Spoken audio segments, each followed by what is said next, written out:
ini cara menyiapkan file, siap cetak atau siap dipublikasikan.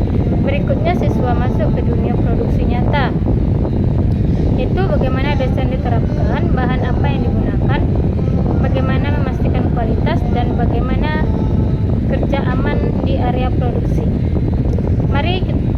Materi ini sangat penting untuk kamu yang ingin bekerja di percetakan, periklanan, konten digital, atau industri kreatif lainnya.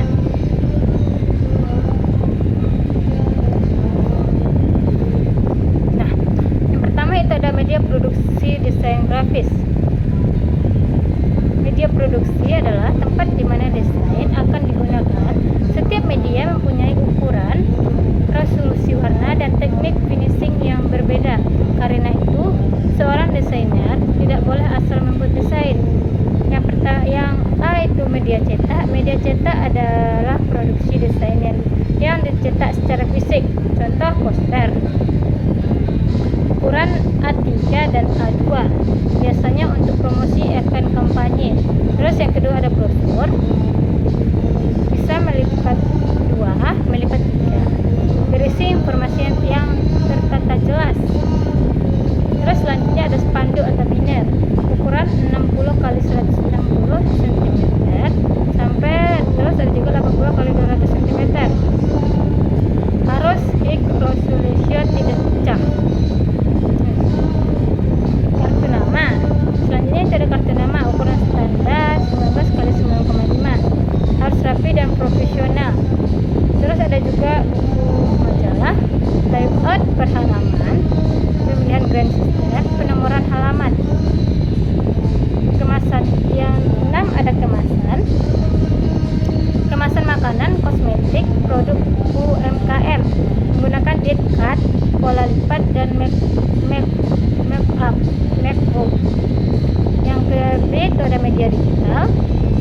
Desain media digital digunakan untuk konten online, Instagram sosial media seperti desain sosial media, Instagram, Thread Story, Facebook, TikTok cover, banner web. Terus yang kedua ada banner web. Yang ketiga konten animasi, intro YouTube. Terus UI, tampilan aplikasi, wireframe, button, dan ikon. Terus yang kelima ada thumbnail video, YouTube, TikTok, dan Reels. Tujuan materi ini agar siswa memahami bahwa setiap media membutuhkan pendekatan desain yang berbeda, termasuk ukuran, warna, dan resolusi. Terus yang kedua ada produksi. Standarisasi adalah aturan baku yang harus diikuti agar desain tidak salah ukuran, tidak terpotong, dan hasilnya konsisten.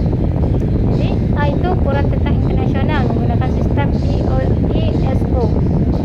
A3 sama dengan 9,7 x 42 cm, A4 21,29,7 cm, A5 14,8 x 21 cm. Bandress menggunakan ukuran custom.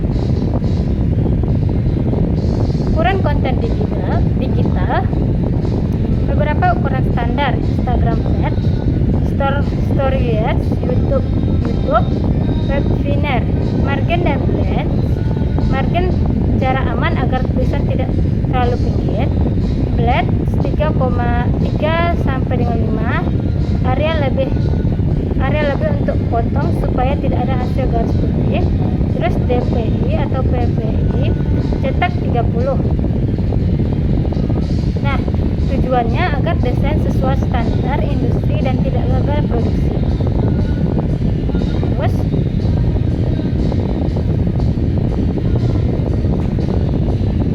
yang ketiga ada alat dan bahan produksi desain grafis. Siswa harus mengenal mesin dan bahan yang digunakan dalam percetakan dan produksi visual. Alat atau mesin diproduksi: printer digital untuk cetak cepat kartu nama, brosur, dan banner.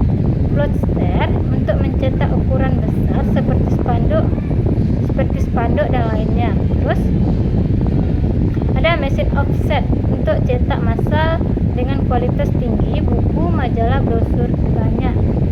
Mesin salon untuk sablon kaos manual. Terus mesin coat stiker untuk potongan vinil, coat login, stiker custom. Terus ada laminator untuk memberikan lapisan pelindung. Terus yang kedua ada bahan produksi kertas HFS murah untuk dokumen, ART paper licin untuk brosur, ART karton lebih tebal untuk katalog atau kartu nama. Vinyl digunakan untuk stiker outdoor dan branded toko. Plastik materi spanduk besar, kaos sablon untuk kaos, tinta UV tahan sinar matahari, ESO solvents untuk print outdoor, toner print digital. Tujuannya agar siswa bisa memilih bahan dan mesin yang tepat sesuai kebutuhan desain. Terus selanjutnya ada finishing produk desain grafis. Finishing adalah proses akhir yang membuat produk cetak tampil lebih keren dan rapi, seperti laminasi, grosir, mengkilap, job halus dan elegan. Soft UV, efek mengkilap pada bagian tertentu atau judul logo. Emboss atau deboss, emboss timbul, deboss masuk ke dalam.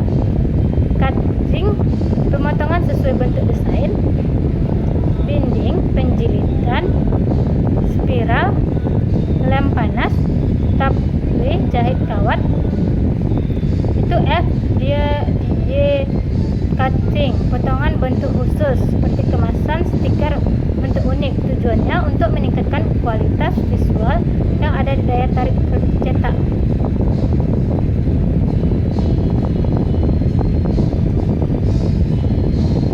Terus selanjutnya ada quality control. Quality control adalah pengecekan akhir agar produk tidak salah cek atau salah cetak. Yang bisa diperiksa warna harus sesuai, tidak boleh terlalu gelap dan pudar.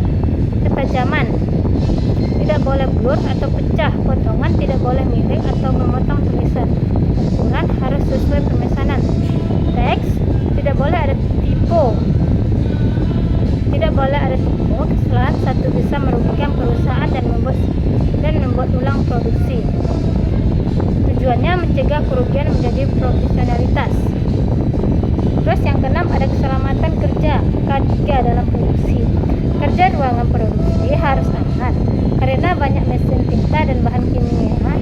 Materi K3. Memakai sarung tangan masker, melindungi tangan dari bahan kimia dan panas, menjaga jarak dari mesin meskipun potong, laminator atau offset bisa berbahaya jika tangan terlalu dekat. Terus ada penekanan tinta dan bahan kimia. Jangan terlalu dekat di kulit, simpan di tempat tertutup, gunakan ventilasi udara. Terus ada kebersihan area dia produksi. Area yang bersih, produksi lancar dan aman. Tujuannya melindungi siswa dari kecelakaan dan memastikan proses produksi aman dan tertib.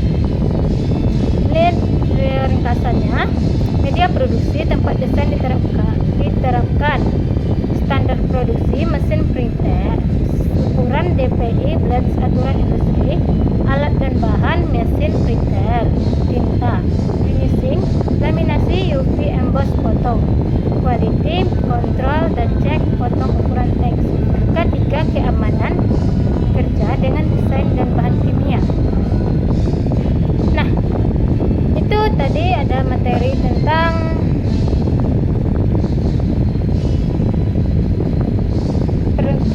struktur pembelajaran desain grafis gitu.